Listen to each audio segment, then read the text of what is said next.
Hello everyone, welcome back to my channel. আমি Payel. Recently আমি একটা ইউটিউব শর্টস আপলোড করেছিলাম, তাতে একটি স্কেলি ব্রেস্টেড মুনিয়ার ছবি ছিল। আজকে সেই ছবিরই এডিটেড টিউটোরিয়াল ভিডিও আমি স্টেপ বাই স্টেপ আপনাদের দেখাবো। প্রথমেই আসি আমরা লাইটরুমেই এডিট করব। প্রথমে কিছু বেসিক অ্যাডজাস্টমেন্ট দিয়ে শুরু করা যাক। বেসিক অ্যাডজাস্টমেন্টের মধ্যে প্রথমেই আসে ক্রপ। প্রথমে আমরা ক্রপ করে নিলাম 16:9 রেশিওতে ক্রপ করব হরাইজন্টাল। রুল অফ থার্ডস অনুযায়ী আমরা ক্রপ করব। তারপর কিছু বেসিক অ্যাডজাস্টমেন্ট আমরা দেখব। প্রথমে কন্ট্রাস্ট, হাইলাইট এই জিনিসগুলো নিয়ে আগে কাজ করব। সামান্য কন্ট্রাস্ট বাড়ালে জিনিসটা মেন যে সাবজেক্টটা সেটা আরো বেশি ডিটেলে আসে। হাইলাইট এবং শ্যাডো এগুলো বাড়ালেও জিনিসটা একটু হাইলাইটটা বাড়ে, জিনিসটা আরো ডিটেলটা বেরিয়ে আসে। তারপর আমরা এলাম কার্ভের কিছু অ্যাডজাস্টমেন্ট করলাম, এক্সপোজারটা বাড়ালাম, কন্ট্রাস্টটা একটু কমালাম।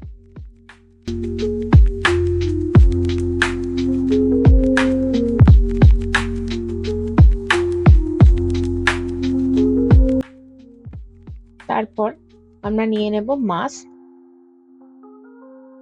মাস্কে গিয়ে প্রথমে সাবজেক্টটাকে মাস্কে সিলেক্ট করে নেব। তারপর তার কন্ট্রাস্টটা একটু বাড়াবো।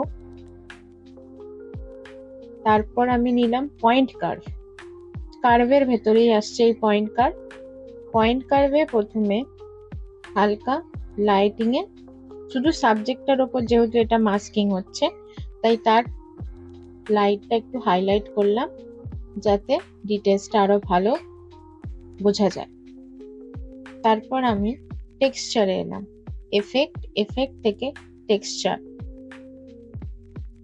টেক্সচারে এসে হালকা টেক্সচার বাড়ালাম, হালকা ক্ল্যারিটি বাড়ালাম।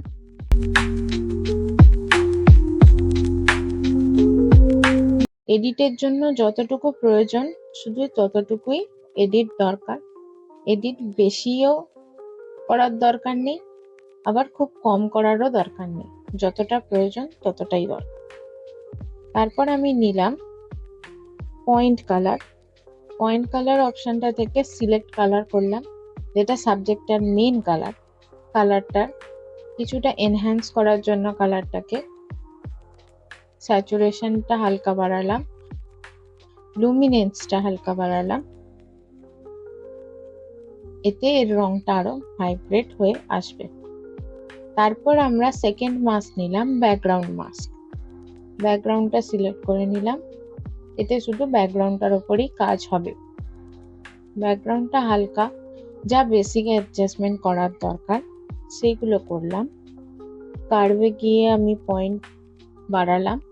তারপর এলাম গ্রিনে, হালকা নিচে, যেহেতু ব্যাকগ্রাউন্ডের নিচে একটু গ্রিনারি পোর্শন আছে তাই গ্রিনটা হালকা বাড়ালাম কিন্তু খুবই কম মাত্রায়। এবং ব্লু কার্ভটা নিয়ে স্কাই এর অপশনটা হালকা হাইলাইট করলাম। স্যাচুরেশন যদি বাড়ানোর লাগে বাড়াতে পারো, যদি না লাগে বাড়াতে নাও পারো। এটা এর বিফোর, এটা এর আফটার, যেটা আমি পরে আবার দেখাবো এডিটের শেষে, লাস্টে আমি দেখাবো আবার। এরপর আমি আবার নর্মাল এডিট অপশনে গেলাম, সেখান থেকে আমি এলাম কালার গ্রেডিং। এখানে 3টে পার্ট থাকে, মিডটোন, হাইলাইটস এন্ড শ্যাডোস। প্রথমে আমরা শ্যাডোটা নেব। শ্যাডো নিয়ে কিছু অ্যাডজাস্টমেন্ট করার চেষ্টা করব, যে কিছু অ্যাডজাস্টমেন্ট এখানে ভালো লাগবে কিনা। হালকা গ্রিনারি পার্টটাকে আমি যদি একটু হাইলাইট করি ভালো লাগবে।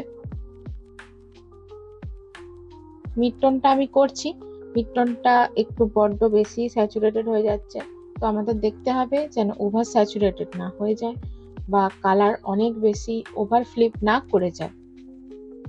এবার আমি পার্টিকুলার পয়েন্টে কিছু অ্যাডজাস্টমেন্ট করব। কালার মিক্সারে গেলাম, কালার মিক্সারে আমি গ্রিনকে সিলেক্ট করলাম, গ্রিনের কিছু অ্যাডজাস্টমেন্ট করলাম, দেন স্কাইকে সিলেক্ট করলাম, স্কাই কালারে কিছু অ্যাডজাস্টমেন্ট করলাম। এরপর আমরা দেখছি যে এখানে একটা স্পট আছে, এই স্পটটাকে তুলতে হবে। বড্ডই অড লাগছে স্পটটা, তো সেটাকে তোলার জন্য প্রথমে যাব রিমুভ অপশানে, মাস্কের ওপরে আছে।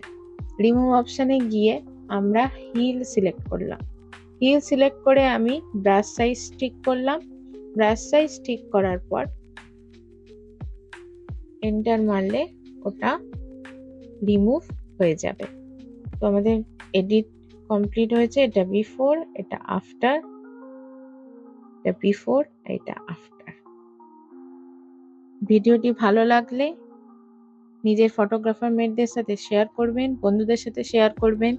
এরকম আরো ভিডিও পেতে চ্যানেলটি সাবস্ক্রাইব করবেন।